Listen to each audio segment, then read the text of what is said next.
Welcome and thank you for tuning in. The Justin Fuente era is now completely over after that nightmare of a bowl game. Virginia Tech suffered its worst bowl loss in school history and worst loss in over 30 years, suffering by a 54-10 margin. This was one of the most difficult games I've ever had to watch in any sport.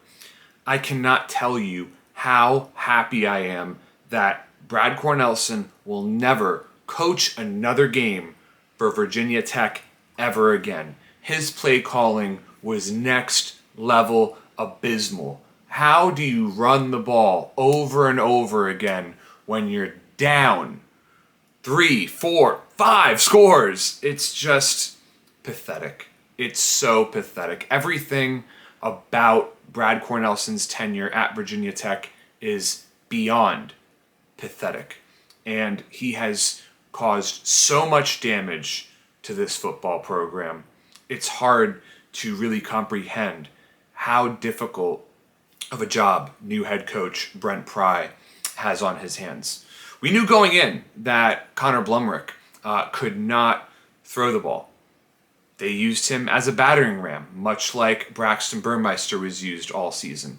Taj Bullock finally gets into the game, makes some nice passes. I really like Bullock. I hope that he stays in Blacksburg. Maybe he'll view the new coaching staff as a fresh start, because obviously that must have been difficult for him to go through this season the way Virginia Tech struggled. But hey, he's taking a red shirt, obviously needs time to develop. But this was a glorified scrimmage. This was not a game worth throwing a tantrum over. It was a toilet bowl. It was a battle between two 6-6 teams, and somehow Virginia Tech found a way to make Maryland look like Alabama. I mean, Maryland just dominated VT. Talia Tagovailoa carved the Virginia Tech secondary up. The Hokies were naturally going to struggle in this game with so many players who opted out. So I expected a disappointment, of course, in this game, but I didn't expect a full-on disaster, and that's what this game was.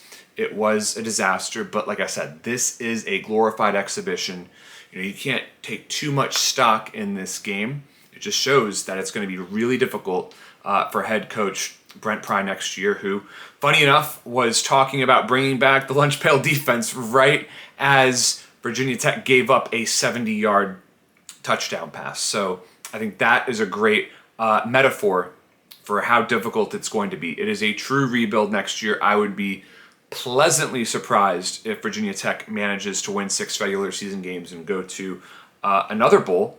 And, Whit Babcock has dealt Brent Pry a really tough hand by scheduling road games against ODU and Liberty in the same season. What a sick joke. What a terrible job Whit Babcock has done scheduling games for the football team. But I don't want to drone on and be too negative for too long.